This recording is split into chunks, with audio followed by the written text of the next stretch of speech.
La parité et l'égalité des chances sont constitutives de la cohésion sociale dans une société.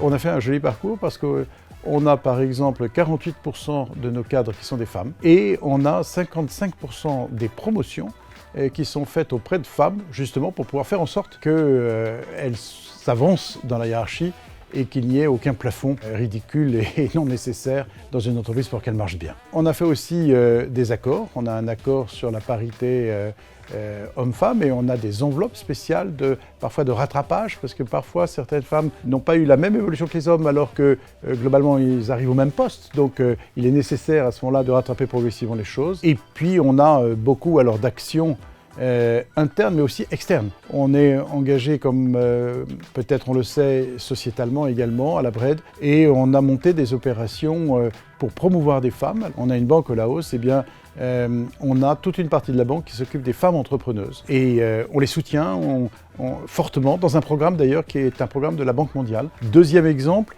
dans les DOM, on a développé avec HEC tout un programme de formation et qui s'applique aux femmes qui sont dans des quartiers qui ne sont pas favorisés ou des milieux défavorisés et qui ont envie de monter des entreprises. Eh bien, elles ont besoin d'être formées à cela pour les aider à monter le dossier, mais aussi comprendre ce qu'attend une banque pour pouvoir prêter et faire confiance. À titre d'exemple aussi, à la BRED, on a obtenu le label Égalité Homme-Femme de l'AFNOR. Et évidemment, chaque année, on fait tout pour pouvoir le maintenir. On cherche évidemment à maintenir dans les cadres une parité entre femmes et hommes, ce qui est absolument nécessaire. Il n'y a aucune raison de faire autrement. On cherche à faire monter de plus en plus de femmes au comité de direction, qui déjà a un fort pourcentage. On cherche ensuite à ce que le comité exécutif lui-même, naturellement, ait de plus en plus de femmes. Il faut que ce soit naturel, il faut que ce soit la compétence qui le guide. Il faut que justement, tous les freins naturels ou sociologiques qui puissent exister soient balayés.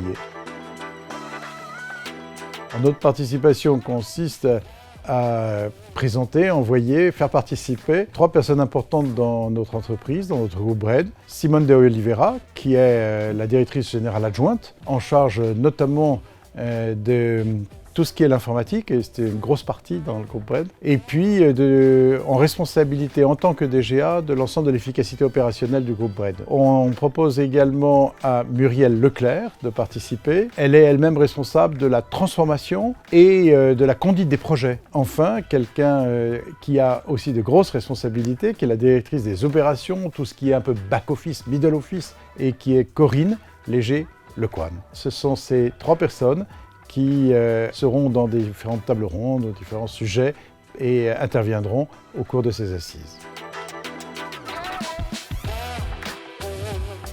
Comme on le sait bien, les freins sont essentiellement, et les résistances sont essentiellement dans les têtes en réalité. Il a fallu que je pousse au début beaucoup pour qu'on puisse faire évoluer les mentalités, pour qu'on ait vraiment une capacité à penser parité dès l'origine. On a d'ailleurs, au passage, créé il y a à peu près 10 ans, Pluriel, BRED Pluriel, qui est l'association des femmes à l'intérieur de la BRED pour pouvoir faire en sorte que aussi elles s'entraident elles-mêmes pour expliquer comment elles ont dépassé leurs propres freins parfois. Et deuxièmement, il y a certains métiers en revanche dans la banque qui sont parfois plus de marché financier, qui attirent moins les femmes a priori. Et ça, c'est bien dommage parce que ce sont des métiers passionnants. Là, la société, nous-mêmes, nous avons un rôle à jouer pour faire évoluer les choses favorablement. On tient absolument à la parité. Il en va de l'efficacité même de notre banque. Ça permet précisément à tout le monde de se sentir à sa place et de pouvoir prendre toute sa place. Et le retour pour l'entreprise, c'est d'avoir des personnes motivées, d'avoir des collaborateurs qui ont envie, dans une banque qui en plus est coopérative. Et parce que c'est une banque coopérative, c'est une banque aussi qui cherche encore plus à donner toutes les chances à tout le monde. Ça doit être une réalité, on y concourt tous les jours. Rendez-vous le 28 juin pour les Assises de la Parité 2022. Plus d'informations sur assises-parité.com. #Assises de la Parité 2022.